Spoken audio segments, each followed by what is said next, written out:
Thinking.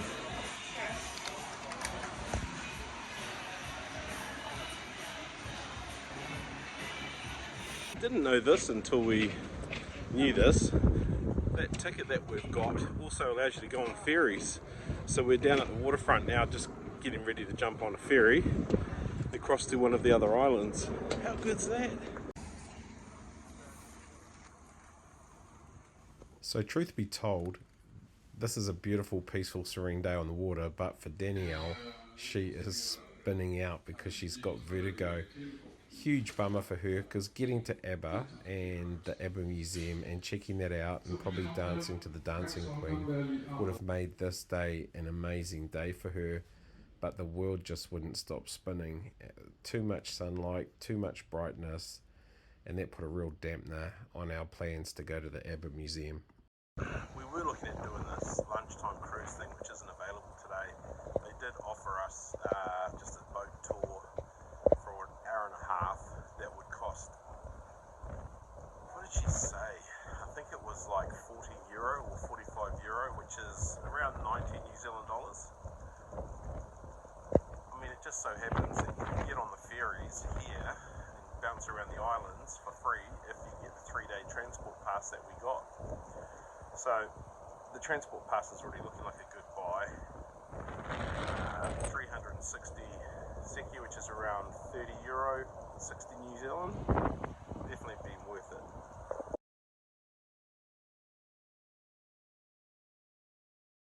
When we go from Stockholm to Helsinki, we're going on a Viking ferry. Pretty sure that's it just there. That's cool to know where it is. Should be easy enough to get to. Roll on good times, I say.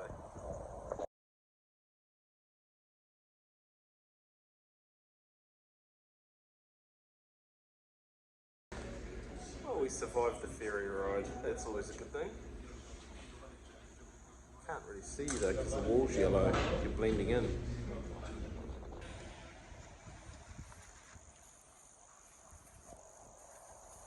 Okay, well here we are on the island that has 4 museums and about 3 restaurants. There's a theme park on the island here. But the main reason I think that people Danielle's age come to the island is for the ABBA Museum. Now, tactically or surreptitiously, Danielle's got vertigo. So she's been escorted currently. Which means we probably won't be going into the ABBA Museum.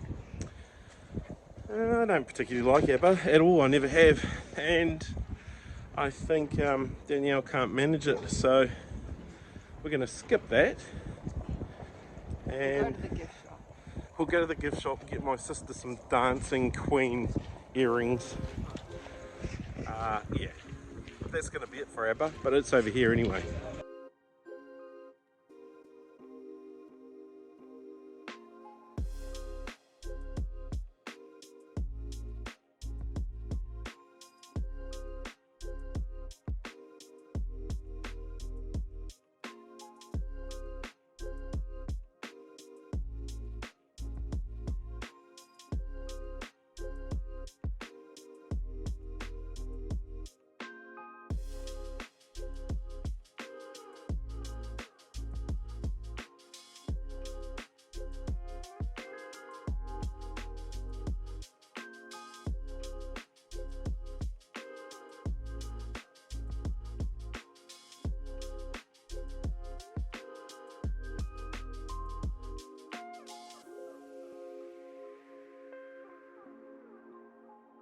We are wandering around the foreshore here in downtown Stockholm on the island of somewhere. We don't even know.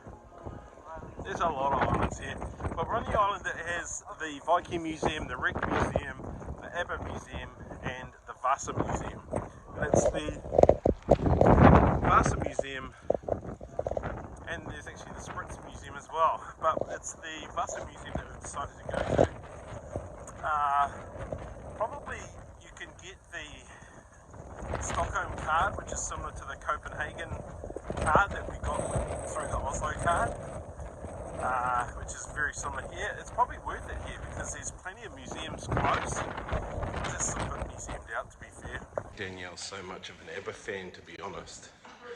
She didn't want to go in there, but all of a sudden she's okay to come and see the Vasa Museum, which is about a ship, actually, that was found and dug up or recovered from wherever it was. It dates back to 1628. That's when it was built, and on its maiden voyage it was sunk. And so here we are to come and check it out.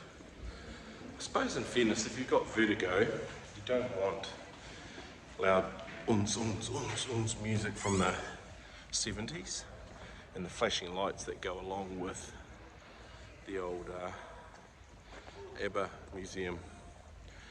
Having said that, here is the Vasa from 1628. That's pretty impressive.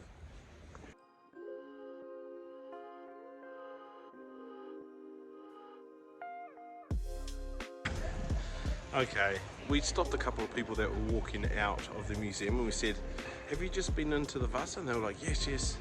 And we're like, what was it like? And they said, it's amazing. It's actually quite breathtaking looking at this thing. So it would just lay undiscovered for hundreds and hundreds of years. We're going to be going on a tour at 1:30 with the official tour guide to tell us all about it. I don't think this is one that you get to walk around in or on, but there are plenty of vantage points for it.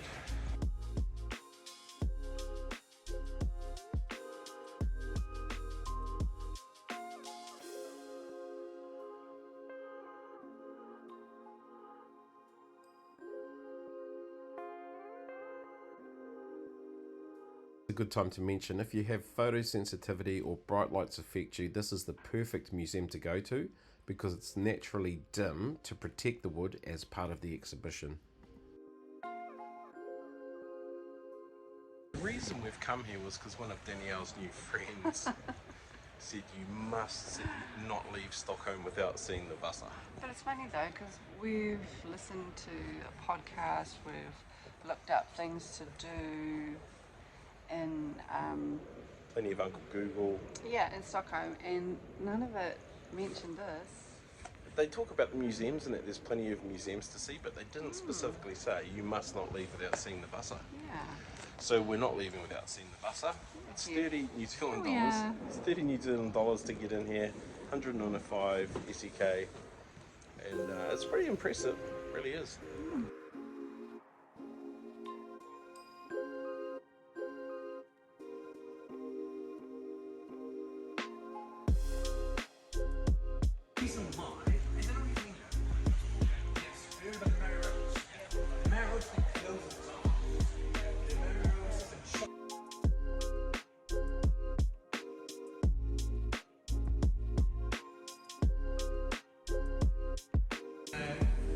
Now you can see that it's kind of like flower work like that. And that's a later addition. The origination of this is bundle of sticks.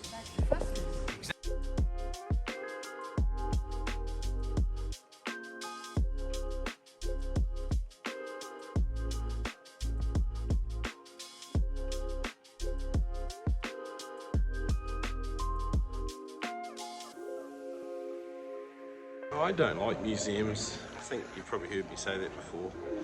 But this has actually been really interesting, really informative to do the guided tour, which was free. Our guide's pretty passionate, so he ended up staying about 45 minutes instead of the recommended 25 that he was supposed to do. But it's very impressive to see this thing. 1628 it sunk. It's still very alive and well today.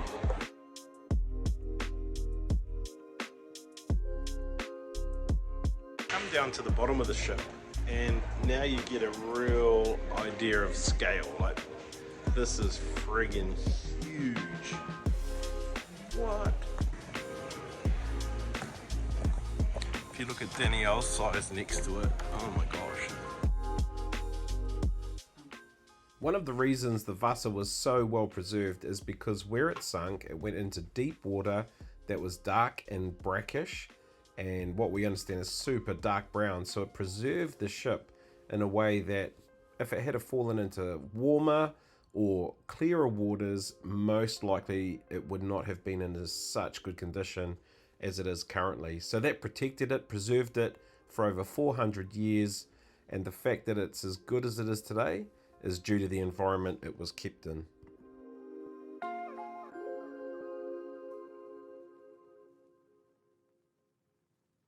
And that's walking the whole length of the ship. That is big, bigger than you'd expect. Okay, that was impressive. It was worth the walk in the ferry and the 30 New Zealand dollars. Highly recommend you go to the Vasa Museum. And if you're an ABBA fan and you don't have vertigo, I highly recommend you go to the ABBA Museum. It was actually quite fun just in the gift shop, and if I liked ABBA music, I would have been going nuts.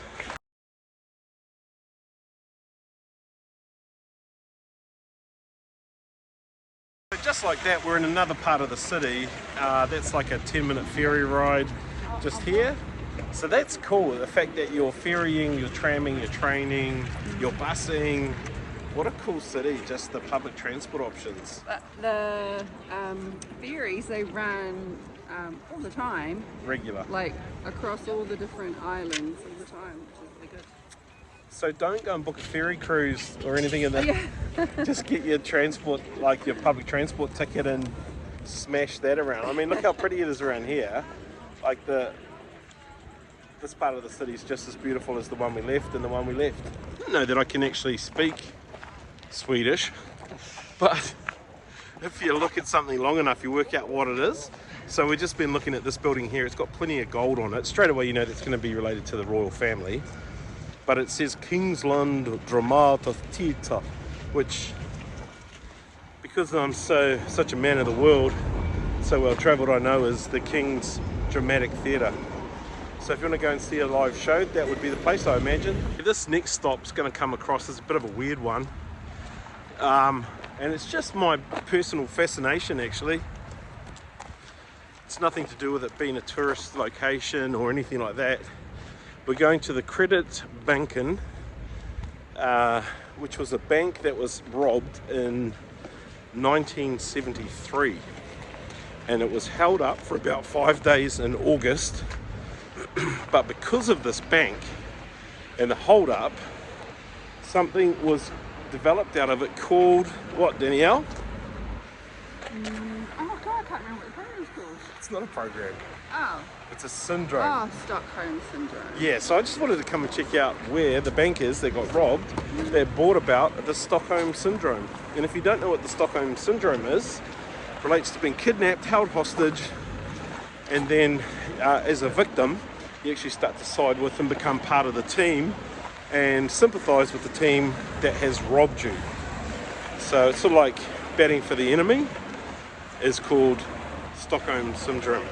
Here it is. The bank. Clothing store. It's now a clothing store. I guess people get held to ransom in there. Poor husbands, while their wives are shopping, get stuck in there. But there's no Stockholm Syndrome for the shopping wife's husband. He doesn't side with the enemy. But anyway, there's a shopping store behind us. And it used to be the Credit Banken that was part of that whole Stockholm Syndrome. So here we are.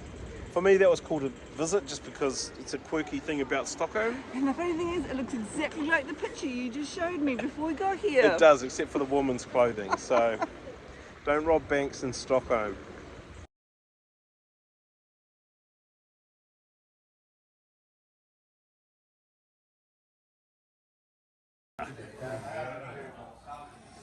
You got butter with it. At least. What are you eating, Matt? Tell us what it is. The Swedish eat hard bread with their meals. We would probably call this crackers. This is where we've eaten. This is the 10 stopped. We don't actually know how to say it properly, but that's the name of the restaurant there just behind us. It was recommended to us as the place to eat local Swedish food.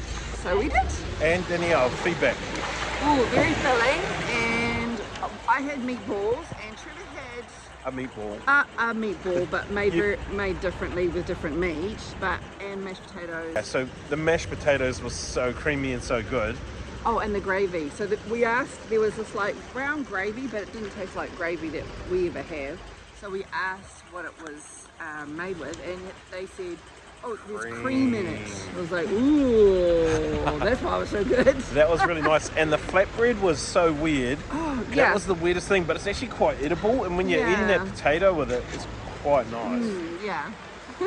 What a dinner. So that's pretty, like New Zealand standards, that was about $110 for our meal. Yeah. Which we've found as we've travelled around, generally with traditional meals for that country, it will be obviously a little bit more than just your run-of-the-mill meal. Yeah, if you want a traditional, local, custom, cultural something meal, you'll pay a bit more. Yeah. But you do want to try what they do. So that meatball dish was a way better option than herring.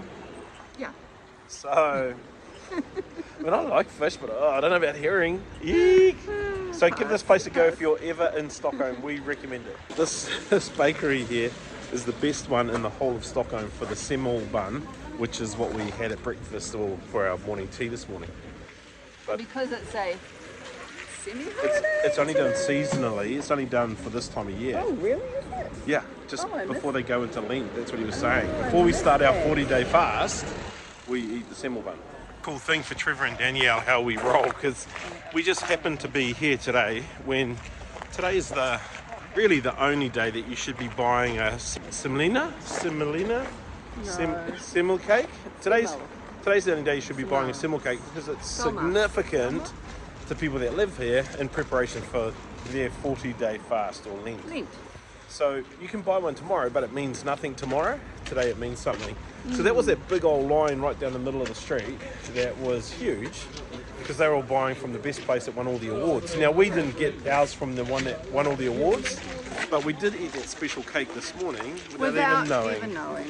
Yes. So I'm going to go on a 40-day fast and not eat one for another 40 days or more. Might be 100 days.